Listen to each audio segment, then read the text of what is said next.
¿Qué tal? Bienvenidos a este segundo programa de nuestra serie Bocados de nuestra historia, el sabor del patrimonio. En esta ocasión vamos a hablar sobre el significado de los alimentos en el cristianismo desde el convento de las monjas dominicas en compañía de Sor Teresa y Sor Alejandra. Les damos la más cordial bienvenida y les pedimos que nos acompañen al estudio para platicar sobre aspectos muy interesantes de este tema. Bienvenidos.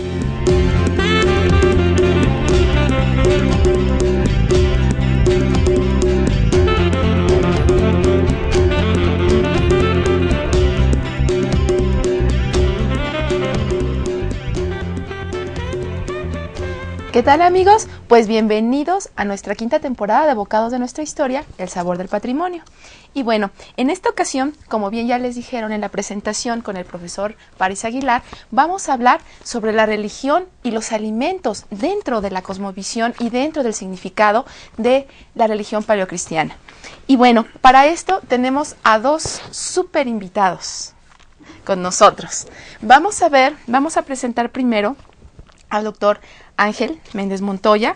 Él es doctor en teología por la Universidad de Cambridge, en Inglaterra. También es profesor de filosofía y teología en la Universidad Iberoamericana y, por supuesto, es miembro del Grupo Mexicano de Antropología de la Alimentación. Muchas gracias por estar aquí con nosotros. Muchas gracias, buenos días. Bueno, y también aquí tenemos al maestro Felipe Manuel Carrera Merino. Él es ingeniero en alimentos por la UAMI. Sí, es UAMI, ¿verdad? UAMI, maestro en filosofía y ciencias sociales por el ITESO, y también tiene estudios de teología por la Universidad Pontificia de la Ciudad de México, y por supuesto que también ha presentado diversos cursos y conferencias referentes al tema de la alimentación y cultura religiosa. También muchas gracias por estar aquí con nosotros. Y bueno, vamos a pasar entonces a ver un poquito sobre el objetivo que vamos a dar en este programa. Como primer término, nosotros vamos a explicar el simbolismo de la alimentación a través de las prácticas litúrgicas en todo lo que es el cristianismo. Como segundo punto, vamos a pasar a explicar todo lo que es el significado ya del rito eucarístico. Y como final punto, vamos a ver qué significado tiene la gula y la templanza en todas estas comunidades religiosas del cristianismo occidental. Bueno, entonces les recordamos también que nosotros estamos en vivo y por ende sus comentarios, su participación es de vital importancia. En la pantalla también van a estar saliendo los teléfonos para que ustedes nos puedan llamar, que bueno, son el 5622-8728, el 5622-8720, el 5622-8718. También simultáneamente estamos saliendo por internet dentro del correo mirador@coaed.unam.mx y simultáneamente en el portal dentro de mirador.coaed.unam.mx. También, si ustedes, bueno, ya tienen que hacer cosas o se les fue el programa y lo quieren volver a ver, pues entonces pueden entrar ustedes también dentro de internet a la página de mediacampus.coaed.unam.mx y ahí también hasta lo pueden bajar y grabarlo por si alguna vez quieren volvernos a ver y a recordarnos. Bueno, pues entonces, ahora sí, vamos a entrar en tema y vamos a empezar con nuestro invitado, con el doctor Ángel Méndez, y a él le vamos a preguntar, ¿cuál es la relación entre el alimento y las prácticas religiosas de acuerdo a las tres iglesias de la cristiandad? Que bueno, que es la católica, la ortodoxa y por supuesto la protestante. Pues mira, en las tres religiones cristianas coinciden con dos cosas sobre el alimento en general. Una, primero, que el alimento es un medio de sustento. Sin alimento nosotros no sobrevivimos. Entonces es uno de los primeros aspectos acerca del alimento. Y la otra es como una dádiva, como un don, como un regalo. Entonces por eso es que la tradición en general es de dar gracias ante los alimentos. No solamente los alimentos están ahí como un fruto, como un regalo de la tierra, como un regalo de Dios, sino también son el producto de una transformación. La transformación del trabajo de los alimentos y también la transformación artística a partir de diferentes tradiciones. Las tres religiones cristianas, protestantes, católicos, ortodoxos, también tienen fundamentos o raíces de tipo bíblicas, el texto sagrado de los cristianos, desde el Antiguo Testamento hasta el Nuevo Testamento. En el Antiguo Testamento está la tradición del maná, el símbolo del maná, que es el pan que Dios les da a los judíos cuando ellos están, después de que escapan de ser esclavos en Egipto, buscan la tierra prometida por 40 años y entonces Dios no los deja hambrientos, Dios les da el sustento con el maná. Entonces es un símbolo muy importante para el mundo hebreo, el maná, porque es el símbolo de que Dios cuida a su criatura, cuida a su pueblo y los alimenta. Entonces es un símbolo muy importante y es muy interesante que aún incluso en la tradición del maná había imperativo de que únicamente había que comer lo necesario, no había que acumular para uno mismo, sino que había que comer lo necesario y siempre con una invitación a alimentar sobre todo a aquellos que no tienen comida. Entonces también en el Antiguo Testamento podemos ver una tradición de la comida donde también es para dar a los demás, sobre todo a los que están más necesitados, a las viudas, a los huérfanos, a los hambrientos. En el Antiguo Testamento finalmente hay una imagen muy bonita, muy importante, que es la imagen de Sofía, la sabiduría de Dios, que es como la personificación femenina de Dios. Prepara un banquete, invita a todos a un banquete, y también Sofía, que es la sabiduría de Dios, es alimento. Ella es miel, ella es fruta, ella es aroma también. Entonces hay todos estos aspectos de Dios que se da en la forma de sabiduría, que es la forma de alimento.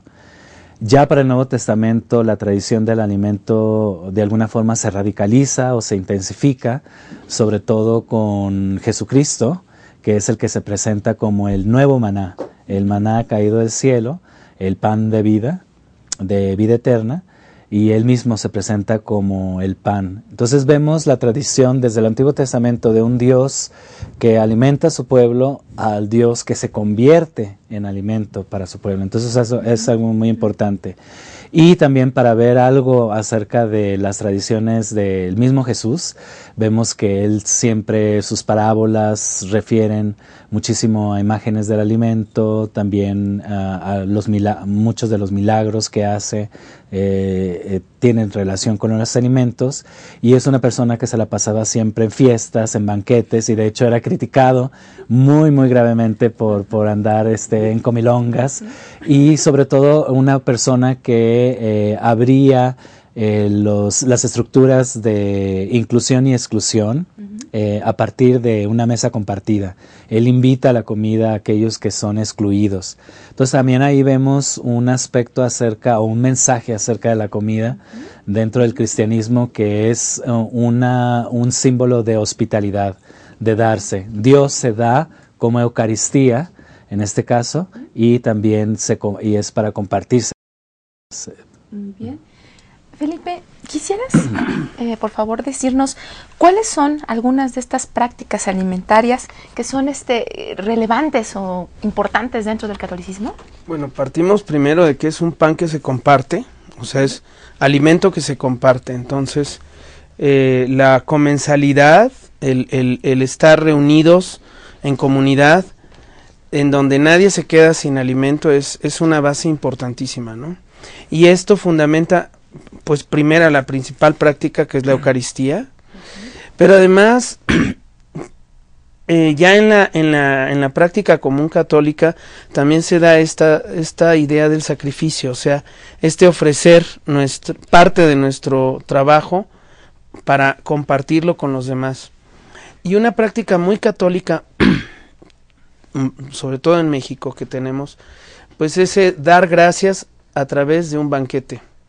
Entonces damos gracias de que nació Jesús en Navidad, y bueno, y parece ser que es más importante ahorita el banquete de Navidad que la misa de gallo, ¿no? ¿Por qué? Porque jala más la comensalidad, y creo que es importante recuperar ese sentido de compartir para darle ese tono sacro que se recibe en la Eucaristía. Y creo que en la cultura cristiana está muy presente eso. Ese pan que se comparte, ese pan que es don, como dice Ángel, pero además es un pan donde nadie se quede sin comer. Arrupe decía que la Eucaristía no está completa mientras haya gente que no tenga que comer. Y yo creo que esto es muy importante. Y es algo que se ha perdido en la práctica católica y que debemos de recuperar. Que nadie se debe de quedar sin alimento, porque no nada más el alimento de la sabiduría de Dios, sino el alimento como tal, con todas las palabras que esto representa. Y ahorita estaban hablando o mencionaron el término de la Eucaristía, y precisamente, no sé si nos podrías decir un poquito más, Ángel, sobre qué papel va a jugar la Eucaristía, o por qué es la vida central de los católicos. Sí, es central en la vida de los católicos porque es el gesto paradigmático del dar de Dios, de que Dios es un Dios que se comparte. Tenemos esta idea muchas veces de un Dios completamente lejano, trascendental, indiferente quizás a la creación, pero aquí en el gesto más básico y primordial, que es el alimento, se comparte en esta forma tan primordial que es para alimentar. Entonces es un primer gesto en el cual vemos a un Dios deseoso de intimar con la creación, con la humanidad. Entonces yo diría que la Eucaristía es el símbolo del deseo de Dios de estar cerca, de hacer comunión con la humanidad, de que Dios no es indiferente. También la Eucaristía en su raíz griega significa Eucharistos, que significa acción de gracias. Entonces también es una actitud de dar gracias por un Dios que se acerca, que está íntimo. ¿Qué puede ser más íntimo que llevarse a la boca, que se vuelva parte de ti, parte de tu cuerpo? Porque cuando comemos algo, lo que comemos se vuelve parte de tu cuerpo. Pero también al mismo tiempo nos hacemos parte del cuerpo de Dios, o lo que llaman el cuerpo místico de Cristo. Entonces es esta dualidad o esta unión de deseos, la Eucaristía, el deseo de Dios de intimar, de estar cerca con las criaturas, con la humanidad, y el deseo de la humanidad de estar cerca de Dios. Realmente para mí la Eucaristía es un festín del deseo, porque es la unión de los deseos humano y divino. Y así se llama el libro, sí. Bueno, y también quisiera decir que, bueno, todavía falta muchísimo en la Iglesia Católica, especialmente para evitar algunas dicotomías, por ejemplo, que todavía se siguen haciendo. Una dicotomía es entre el espacio privado, que es el espacio litúrgico, donde se celebra la misa, y el espacio público, porque la ingesta que tiene lugar en el espacio privado, en la liturgia, esta ingesta del Dios que se acerca, que se hace uno con nosotros para que nosotros alimentemos a los demás, que nos convirtamos en seres eucarísticos, se rompe en el momento en que uno pasa al espacio público. Entonces aquí hay una dicotomía entre el espacio privado y el espacio público. Debería de haber una resonancia de cómo los católicos tienen que llevar este mensaje de alimentar a todos, sobre todo hambrientos, alimentar a todos como Dios nos alimenta a nosotros. Y la otra dicotomía es entre un Dios que es sobreabundante, la sobreabundancia divina, y absolutamente generoso, en un mundo donde hay tanta hambre. Entonces también ahí vemos otra dicotomía de un Dios generoso, superabundante, en un mundo donde hay tanta injusticia, tanta explotación y tanta hambre. Totalmente, la contradicción. La Eucaristía se debe de extender al ámbito público. Así es. O sea que nuestro compartir lo que tenemos, lo que sabemos, lo que producimos, con los que menos tienen, debe de ser buena noticia. O sea, también debe de ser Eucaristía. Muy bien. Bueno, pues antes de seguir platicando con nuestros interesantes invitadísimos aquí, y por supuesto muy queridos amigos, vamos a ver un video, vamos a ver una pequeña cápsula en donde vamos nosotros a ver un poquito más sobre esta ideología, pero ya concentrándonos en todas estas comunidades religiosas, específicamente en los conventos femeninos, y que en este caso van a ser sobre dominicas. Así que acompáñenos, por favor.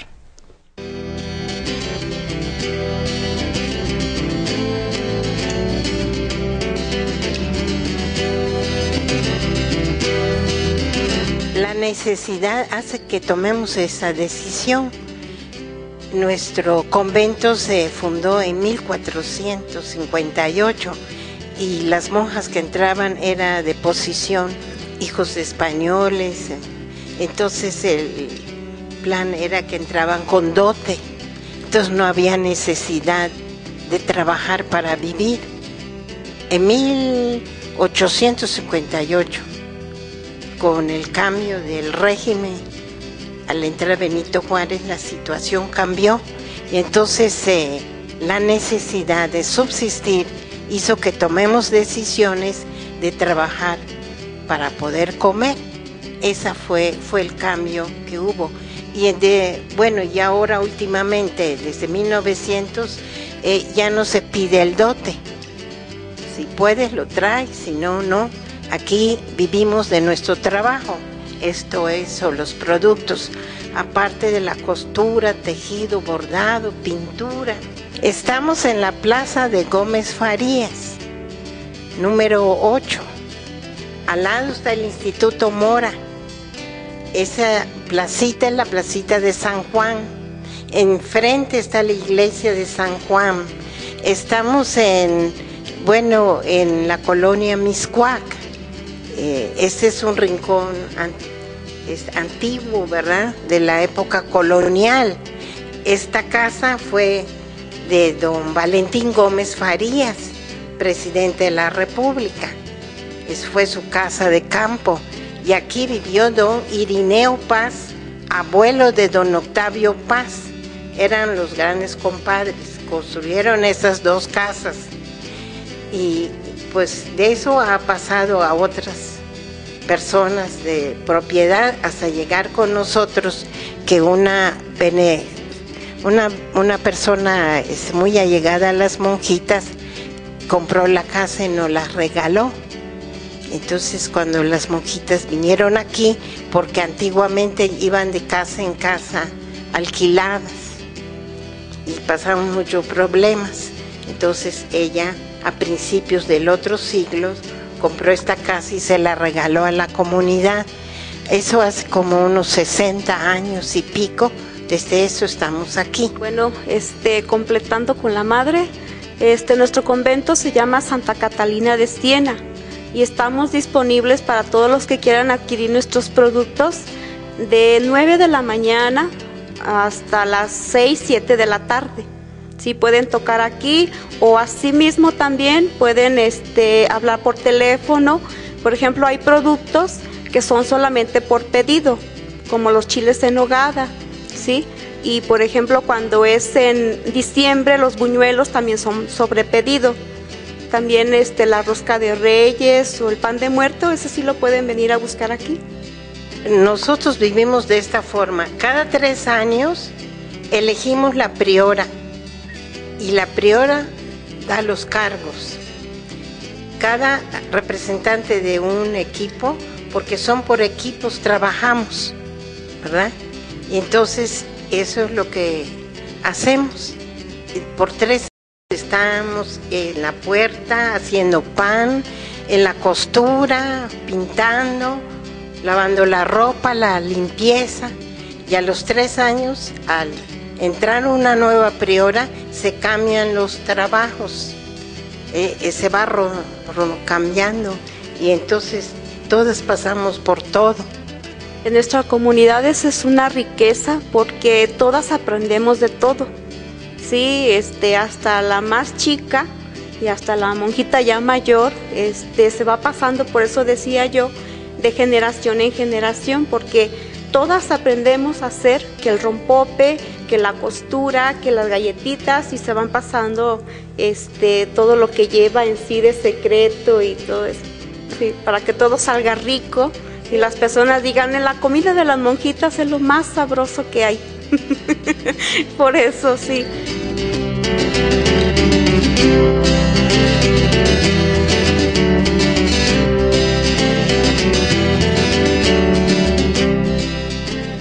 Bueno, pues regresamos aquí en el estudio y como hemos visto, todo lo que son las sociedades conventuales, de tanto femeninas como también masculinas, van a ser predominantes en cuanto al interés, pero sobre todo en cuanto a la especificación de lo que es el significado de la alimentación en este tema que nosotros estamos ahorita tratando. Y bueno, en un momento vamos a ver la segunda parte de esta cápsula, así que por favor no se despegue de nosotros. Así que vamos a comenzar, o vamos a seguir más bien con esta plática, y bueno, vamos a retomar lo que nos mencionó Ángel y hacerle una pregunta sobre ya en sí, desde el punto de vista teológico, ¿cómo nosotros podríamos comentar que el acto cultural de lo que es la comida, y que puede ser una práctica ontológica, natural y sobre todo sociocultural, cómo es que se adentra este aspecto ya en lo que es la comunidad? Sí, mira, yo creo que los tres aspectos están coimplicados. Primero que nada, el alimento es una cuestión natural, existencial. Sin alimentarnos nos morimos, entonces es algo básico para la existencia humana y para todos los seres vivos. Entonces hay este aspecto como básico y fundamental. Pero la comida no es únicamente comida, sobre todo en la realidad humana. La comida también es parte de cultura, es tradiciones, son imaginarios, son formas de hacer comunión. Entonces también son símbolos y medios de comunicación con los demás, con las personas, con las culturas. Entonces también tiene un aspecto natural, tiene un aspecto sociocultural y después más profundamente podríamos decir que tiene un aspecto ontológico en el sentido de somos lo que comemos. Las tres aspectos nos dice de esta frase de somos lo que comemos. Somos porque necesitamos del sustento para sobrevivir. Somos también porque nos dice algo acerca de quiénes somos como culturas, como tradiciones, como imaginarios, y también somos en el sentido de que sin comer carecemos, necesitamos del otro, ya sea un pedazo de pan o ya sea la otra persona. Entonces eso dice algo, un aspecto como ontológico de lo que somos. Entonces los tres aspectos están complicados. Perfecto. Bueno, Felipe, ahora sí, ya lo que es a la luz de esta teología que nos está comentando un poquito Ángel, ¿cómo nosotros podríamos evaluar estos hábitos y prácticas alimentarias, pero ya en un mundo actual? ¿Cómo podría ser esto? ¿Cómo se refleja el significado? Yo creo que es signo sobre todo de toda cultura y de toda identidad propia de un pueblo. Entonces, en el caso, por ejemplo, mexicano, la práctica alimentaria es un signo de identidad que permanece a través de los siglos y a través de las fronteras, de tal manera que las personas que migran mantienen siempre ese signo de identidad a través de la comida. Y yo creo que es parte de esa forma de relacionar lo que somos con lo que comemos. Y es lo que más nos sentimos orgullosos al ofrecer lo que tenemos y lo que somos como mexicanos, por ejemplo, nuestra comida. Entonces, los hábitos alimentarios se van haciendo signo de identidad y signo de lo que sentimos también, porque también en la comida van nuestros sentimientos. Entonces, es un signo que nos muestra lo que un pueblo, además de sus tradiciones culturales, artísticas y demás, pero los hábitos alimenticios relacionados con la religión sobre todo. Y tenemos un ejemplo, por ejemplo, la fiesta de muertos, que es internacionalmente conocida y tiene mucho que ver con este alimento sacrificial que se le ofrece a nuestros antepasados o a los que ya no están, etcétera. Igual los días de vigilia, bueno, la Semana Santa, ¿no? O Semana Santa. Todavía siguen siendo muy, muy fuertes. Y algo interesante es que cada fiesta religiosa dentro de la práctica católica tiene un alimento propio de la región y propio de los alimentos disponibles de la época, ¿no? Y esta práctica poco a poco se ha ido desvaneciendo y es algo que tenemos que recuperar porque eso es lo que somos, es lo que nos distingue. Un maestro dice, bueno, somos lo que comemos, pero también somos lo que hemos comido, ¿no? Así es, y no debemos de perder eso. Exacto, más que en el presente, en el pasado. Sí. Bueno, amigos, pues muchas gracias también por seguir con nosotros. Vamos a una pequeña pausa y regresando también les voy a comentar que tenemos por ahí unos obsequios. Entonces, acompáñenos, por favor, sigue con nosotros.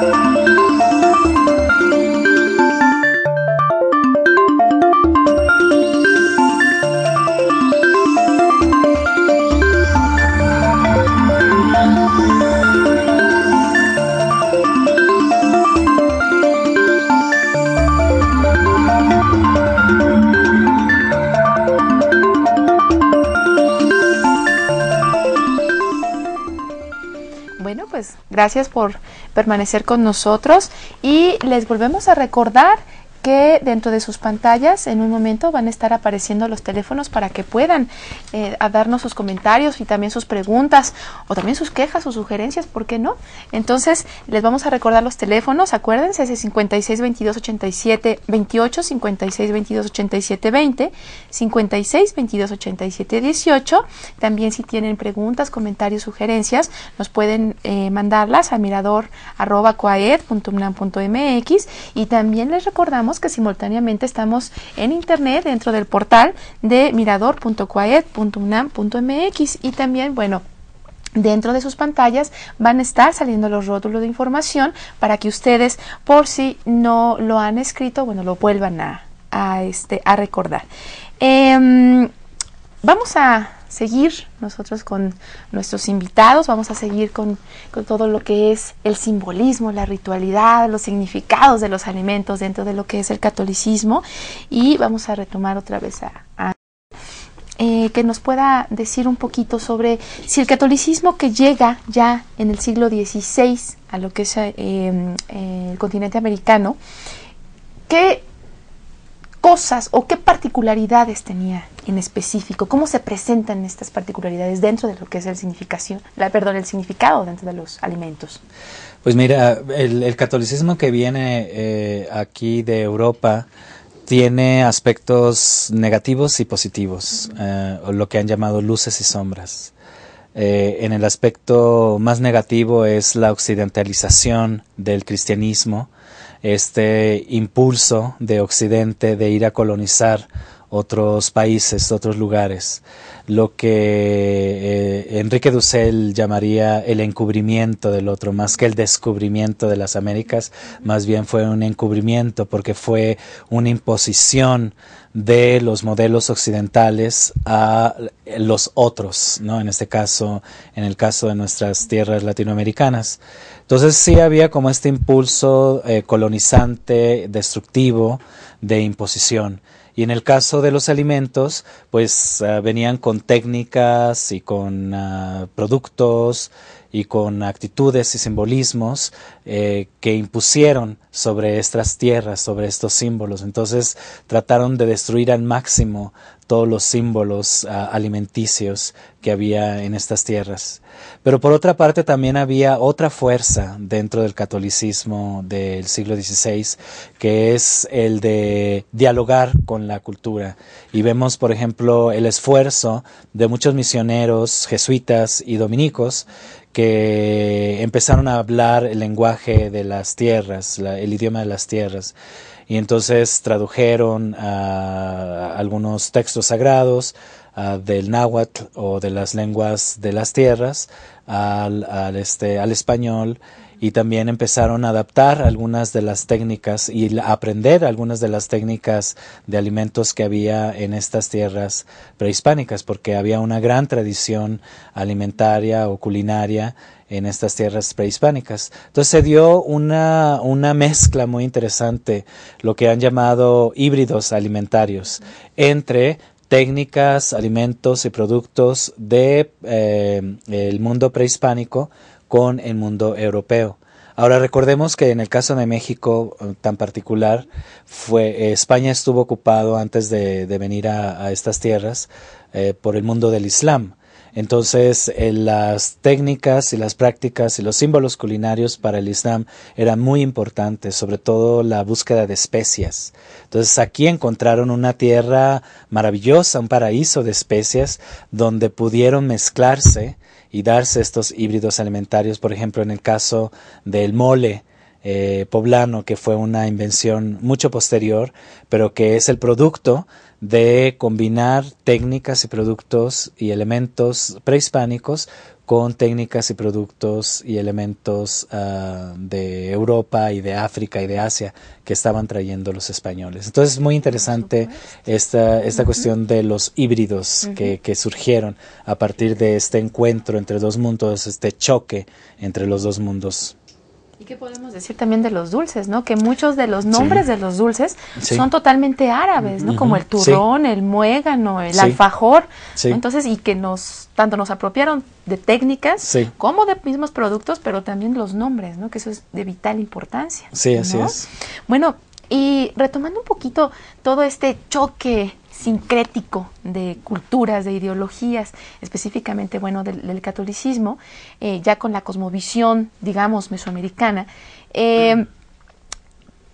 ¿Los misioneros a qué se enfrentaron, Felipe? ¿Qué fue lo que pasó con esos misioneros que llegan a la Nueva España y se enfrentan con ese choque abrupto, con una cultura que ni ellos, ni tampoco, ahí me voy a apropiar, nosotros no conocíamos, ¿no? ¿Qué es lo que pasa? ¿Qué hacen los misioneros? Yo creo que el asombro fue inacabado, porque descubren que para la cultura prehispánica el simbolismo del alimento era importantísimo. Voy a poner un ejemplo.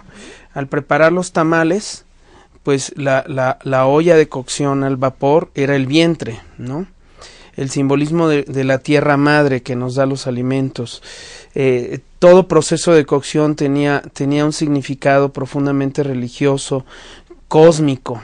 Y esto, con las prácticas culinarias que venían de Europa, pues esto no se tenía. Entonces, cuando ellos descubren este simbolismo, se apropian de él, lo mimetizan en signos católicos, y entonces es como surge que si había la cultura de que ellos comían a Dios, por ejemplo, cuando tenemos el amaranto y aquellos alimentos que se hacían a partir de él con un significado, con sangre humana y demás, un poquito la carne y la sangre, pues a la hora que se prepara la Eucaristía, pues ese mimetismo queda perfectamente con el anterior, ¿sí? Pero se perdió el simbolismo que había antes.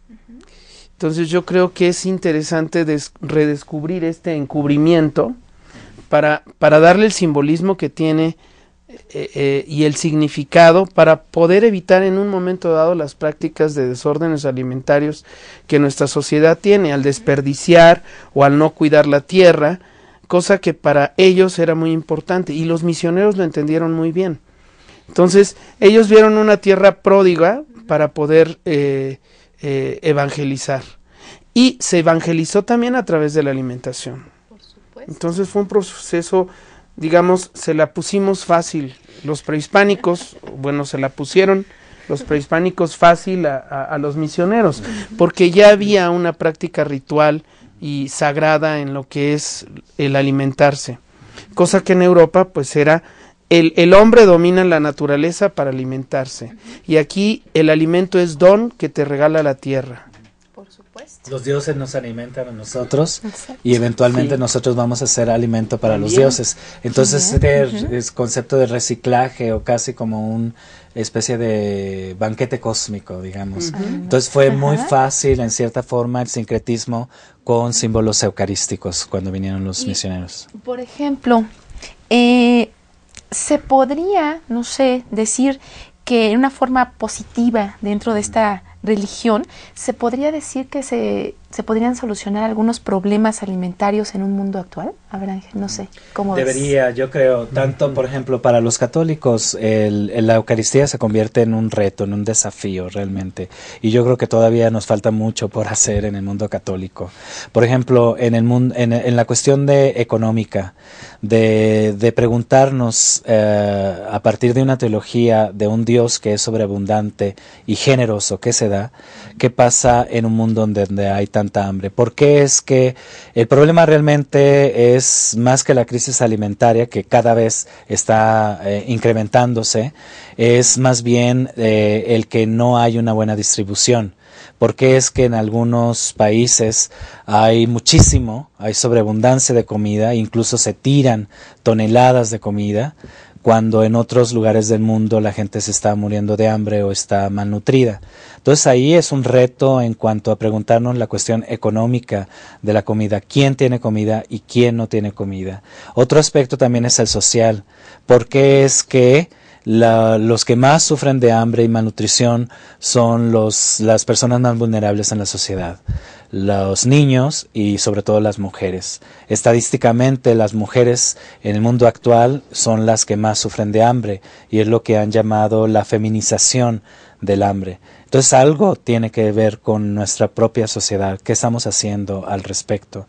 Otro aspecto también es el aspecto político, por ejemplo, toda la cuestión de la explotación del trabajo.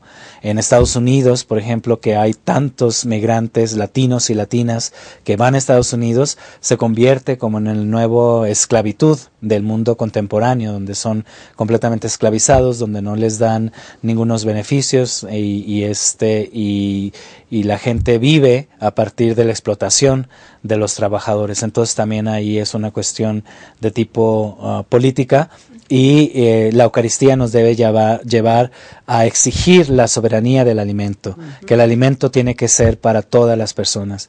Y finalmente el aspecto ecológico también, que tú acabas de decir, en cuanto a los prehispánicos, para ellos era muy claro la cuestión de estar involucrados, de ser parte de la misma creación, de la misma tierra.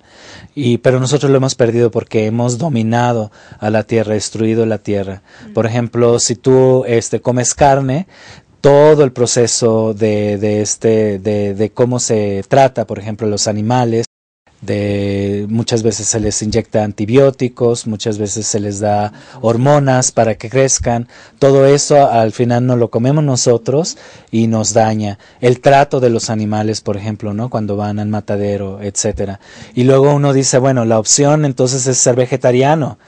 Pero luego también te preguntas todo lo que hay en las plantas, desde la explotación de los trabajadores, la explotación de las tierras, de las aguas, todos los tóxicos que van en lo que es las plantas. Entonces también ahí es una cuestión de tipo ecológico. Entonces yo creo que es un desafío para los católicos preguntarnos qué está pasando para que la comida llegue a mi plato. Y tener una conciencia económica, social, política y ecológica. Todo en conjunto. Sí, en conjunto. No sé, es paradójico. Exacto. Aquí nos podrías decir un poquito, en un minutito así rapidísimo, igual hasta lo podemos retomar ahorita regresando también de la siguiente cápsula. ¿Qué podríamos nosotros decir o qué significado ya dentro del calendario litúrgico podría tener esto? Yo creo que darle sentido de que si litúrgicamente cada domingo celebramos el compartir, porque es que cada vez hay más excluidos, no tiene sentido. Entonces, si celebramos compartir, la práctica religiosa nos debe de llevar a una práctica social, política, económica, ecológica, en donde no excluyamos a los que actualmente son excluidos. Y es partir de esa relación teológica del Dios egoico, Dios y yo, y no, Dios está en el otro. Y el compromiso no es yo con Dios, sino mi compromiso es con el otro. Y a través de mi compromiso con el otro, estoy comprometiéndome con ese Dios que intercede entre yo y el otro. Y que está en los dos, y que hace comunión, se comparte y se hace alimento en la Eucaristía. Pero si no se entiende esa teología, si seguimos con la teología egoica de que yo y Dios, pues siempre va a haber excluidos. Se fetichiza la Eucaristía, sí, como yo he dicho, ¿no? Se Exacto. convierte Sí. en un fetiche que no tiene ninguna repercusión para la vida y la transformación de la sociedad. Exacto. Por supuesto, siempre la otredad debe de ser de suma Siempre. importancia. Así es. Bueno, pues antes de irnos a cápsula, también les vamos a recordar que tenemos obsequios, tenemos un recetario que es electrónico y si ustedes nos hacen favor después de hablar y mencionarnos sus comentarios, sus preguntas, sus sugerencias, nosotros también en un correo que nos proporcionen, nosotros les reenviamos el recetario de este programa. Entonces, bueno, pues los invitamos a ver la siguiente cápsula, que es la segunda parte de las monjas dominicas de aquí de la Ciudad de México. Síganos, por favor, acompañándonos.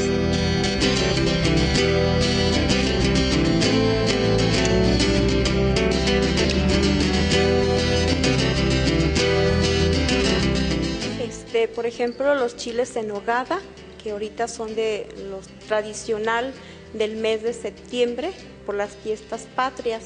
Si ustedes se fijan, vienen blanco, rojo y verde, ¿sí? Bueno, los colores de nuestra bandera. Y también lo que hacemos es el pie de queso, los chiles en escabeche, en vinagre, el rompope tradicional de vainilla, las galletitas, las pastas, ¿sí? El pan, las conchas de chocolate, de vainilla, el panqué de nuez, el panqué de plátano, el panqué de elote y el panqué de nuez. Y también las gelatinas, lo más tradicional. Y todo el mes de diciembre vendemos los buñuelos, muchísimos. Y el Día de Reyes vendemos mucha rosca de Reyes. Para la Candelaria vendemos muchos tamales. Y así. Aparte, las semanas, los fines de semana también vendemos los tamales, pero el día de la Candelaria es cuando nos hacen más todavía los pedidos porque a alguien le tocó el niño y tiene que llegar los tamales para cumplir la tradición, ¿no? Pues sí, el rompope siempre está en manos de las monjas de distintas órdenes y comunidades, ¿verdad? Y se pasan, son productos con mucho secreto, si no se corta y cosas así, y eso es lo que se pasa, detallitos, para que el producto haga bien, ¿verdad?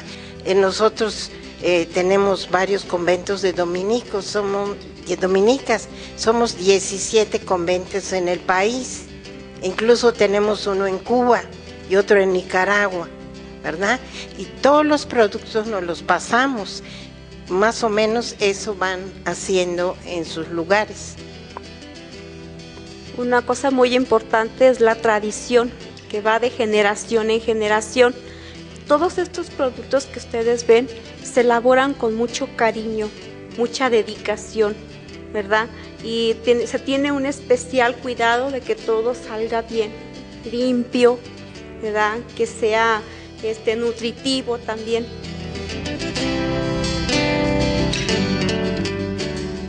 Alimentar, nutrir. Una es el cuerpo humano, que tiene su valor, y el otro es el espiritual, que nutre también el espíritu.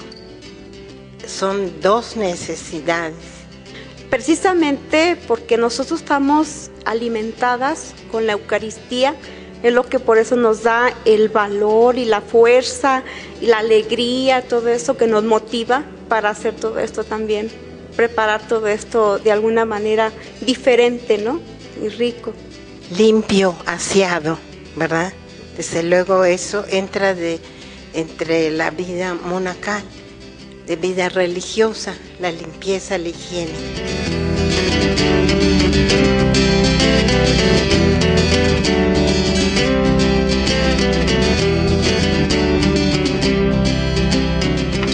Bueno, pues regresamos aquí con nuestros invitados y como hemos visto y también como vimos ahorita en la segunda parte de esta cápsula, bueno, los conventos femeninos son de vital importancia porque también dentro de su calendario litúrgico enseñan y promueven todo lo que es el significado y la ideología de estos alimentos ya fuera de estos conventos, que además es algo muy importante porque en estos conventos tanto eran citadinos, entonces mientras más gente había, pues más gente se involucraba en toda esta ideología y en todo lo que es este sincretismo en cuanto a lo que es el significado de la alimentación en el catolicismo y en la vida de las personas, no podríamos decir seculares o no conventuales. Bueno, entonces vamos a seguir con nuestras preguntas antes de pasar a todos los comentarios y sugerencias de nuestros televidentes. Y vamos a ver, un poquito, Ángel, platícanos ya en el mundo de hoy, en el mundo actual, ¿qué cambios podemos encontrar dentro de las prácticas religiosas y particularmente en todo lo que son los significados ya de la alimentación? Pero actualmente, ¿cómo empieza, cómo se ve esta transformación? Que bueno, ya vimos dentro del siglo XVI, XVII, XVIII, que muy rápido, muy vertiginoso, como es en estos tiempos de la televisión, pero bueno, dinos un poquito ya en la actualidad, ¿cómo se ha visto esto? Pues sí, mira, yo creo que en la actualidad hay aspectos negativos y positivos. Podríamos decir que todavía en cuestiones de aspectos negativos es que se están perdiendo muchas tradiciones que tenemos, que son tradiciones ricas porque dicen algo acerca de quiénes somos como país, como identidad, como diferentes culturas. Y entonces el problema es que estamos perdiendo algunas de estas tradiciones. Pero más todavía, más allá de las tradiciones, el gran problema es la cuestión alimentaria en el mundo. La cuestión del hambre en el mundo, la cuestión de la malnutrición en el mundo, la cuestión de la subordinación de la mujer, por ejemplo, en el caso de que estaba hablando anteriormente de la feminización del hambre, el problema de la globalización, como es que también es un problema económico que destruye a los pequeños propietarios, a los agricultores, a las tierras mismas, de nuestros lugares donde habitamos. Entonces sí, todavía falta muchísimo por hacer en cuestiones alimentarias y hay muchas cosas de tipo negativas. De tipo positivas podemos decir que hay tradiciones que todavía se preservan, que son patrimonios de la humanidad. México, por ejemplo, goza de algunos alimentos que se consideran como patrimonio de la humanidad. También está creciendo frente a la crisis ecológica, actualmente está creciendo una mayor conciencia ecológica de qué es lo que estamos comiendo, de dónde viene lo que estamos comiendo. Entonces, eso es un aspecto también que yo quería decir positivo. Los nuevos estudios de nutrición también nos ayudan a encontrar y a buscar una alimentación mucho más balanceada, evitar problemas médicos a través de los alimentos. En México, por ejemplo, sufrimos de un gran problema de obesidad, sobre todo de los niños. Entonces, eso dice muchísimo acerca de nuestras mismas prácticas alimenticias que las hemos estado perdiendo y la necesidad de crear una nueva conciencia del alimento. Y finalmente, yo creo que algo que es necesario es lo que yo he llamado la soberanía del alimento, que todos tenemos que tener el derecho al alimento, sobre todo aquellas personas que son más vulnerables. Yo creo que México tiene mucho que aportar. Tenemos de nuestras tradiciones gastronómicas, nuestros recursos alimentarios, tenemos mucho que redescubrir, que ha estado encubierto, como decía Ángel, para poder de esa manera lograr esa soberanía alimentaria que hemos perdido. Realmente somos dependientes. Tenemos el caso del huevo, tenemos el caso de la crisis del maíz, y cada día vamos a seguir teniendo más problemas mientras los mexicanos no tengan conciencia de lo que significa ser soberanos alimentariamente, que es el sustento de un país. Y tenemos muchos recursos, tanto de origen vegetal como de origen animal, que podemos recuperar, que podemos integrar a la dieta creativamente. Ahí está un reto para todo lo que es la investigación gastronómica y culinaria de nuestro país, y podremos de esa manera recuperar esa soberanía que que tanto tuvimos durante los últimos 50 años del siglo pasado. Entonces yo creo que es un reto. Es un reto para los gastrónomos, es un reto para los ingenieros en alimentos, es un reto para los ingenieros agrónomos y es un reto para los teólogos.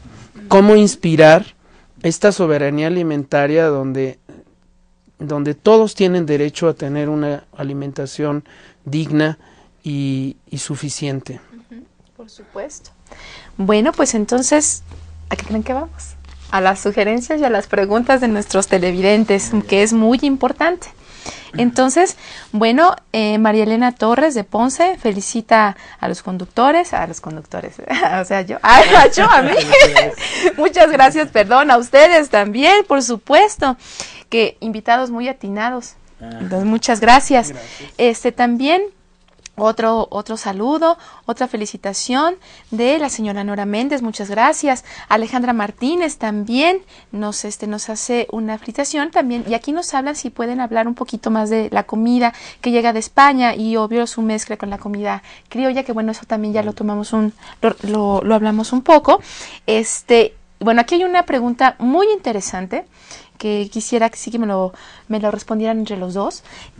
Nos dice la señora Alejandra Martínez, ¿qué situación pasa dentro de esta religión con la gula y la templanza? Eso es, yo creo que uno de los temas fenomenales de lo que es el catolicismo. Entonces, a ver, no sé si alguno de ustedes, Felipe, Ángel. Bueno, partiendo de lo que vivimos actualmente, yo creo que ese sentimiento egocéntrico nos lleva a alimentarme yo, ¿verdad? Y si tengo recursos para alimentarme de más, lo haré, sin tomar en cuenta al otro. Y yo creo que, bueno, en la práctica, entre los jesuitas, por ejemplo, hay unas reglas para ordenarse en el comer. Y bueno, esto es del siglo XVI, pero curiosamente padecemos de desórdenes alimentarios. Esta gula y esta templanza tiene que ver con esa falta de capacidad de discernimiento de qué es lo que debemos comer y en qué cantidades y cómo lo debemos de producir. Entonces, la religión católica nos da esa herramienta de discernir qué es lo bueno para ti, tanto cuanto te nutras y tanto cuanto puedas permitir que los otros también se nutran. En cambio, la gula pues es muy propio del posmodernismo, ¿no? Soy libre de comer lo que quiera en los niveles que quiera y se produce en un momento dado el desecho. Es impresionante la cantidad de alimentos que tiramos. También eso es un signo de esa misma gula, ¿no? Ese sentimiento egoico que tenemos que vencer a través de la templanza, que tendría que ver con ese discernir, ¿no? Por supuesto. Y eso es una cuestión también en cuanto a hábitos alimenticios. El dicho es muy bueno, ni tanto que queme al santo, ni tanto que no le alumbre. O sea, cualquier tipo de excesos, o sea, ya sea un exceso de comer en sobreabundancia hasta retacarte, y el otro exceso es el contrario, ¿no? En el caso de la anorexia, la bulimia, por ejemplo, ¿no? De evitar los alimentos. Entonces, dentro de la tradición católica y cristiana está un balance más o menos armonioso entre el banquete, la celebración de la fiesta y del banquete, y también el ayuno. Entonces las dos sirven como un balance para recordarnos de que cualquier exceso siempre es dañino para la persona. Y sobre todo, como tú decías muy correctamente, la cuestión de el otro. ¿Quién es el otro y qué es lo que está pasando con la otra persona? No es una cuestión meramente egoísta de yo comer para mí, sino también es en el sentido de comensalidad, de hacer comunión con los demás, sobre todo aquellos que están más necesitados. Y bíblicamente, evangélicamente hay un dato muy bonito, ¿no? En la multiplicación de los panes se dice que se tiene que recoger lo que sobró y se llenan 12 canastos. O sea, hay un simbolismo teológico impresionante ahí. O sea, no se tira nada. Y el mismo maná caía en las cantidades suficientes para que nadie lo acumulara. Sí, porque el que lo acumulaba se echaba a perder. O sea, el maná era altamente perecedero. Así es, sí. Por supuesto. Bueno, pues, ¿qué creen? Se nos ha acabado el tiempo, desgraciadamente, muchos comentarios, muchas preguntas que, bueno, ustedes ya nos dejaron aquí su dirección de correo. Nosotros les vamos a enviar todo lo que es los recetarios, las sugerencias también se las vamos a devolver. Y bueno, pues los invitamos a que nos acompañen para el siguiente programa, que también es un programa, pero ya sobre significados dentro de los alimentos de los judíos. Les damos las gracias a nuestros invitados, a Ángel, a Felipe, muchas gracias por estar con nosotros. Y bueno, pues nos despedimos y acompáñennos dentro de la siguiente cápsula, el miércoles siguiente, ¿no? Sí. Adiós.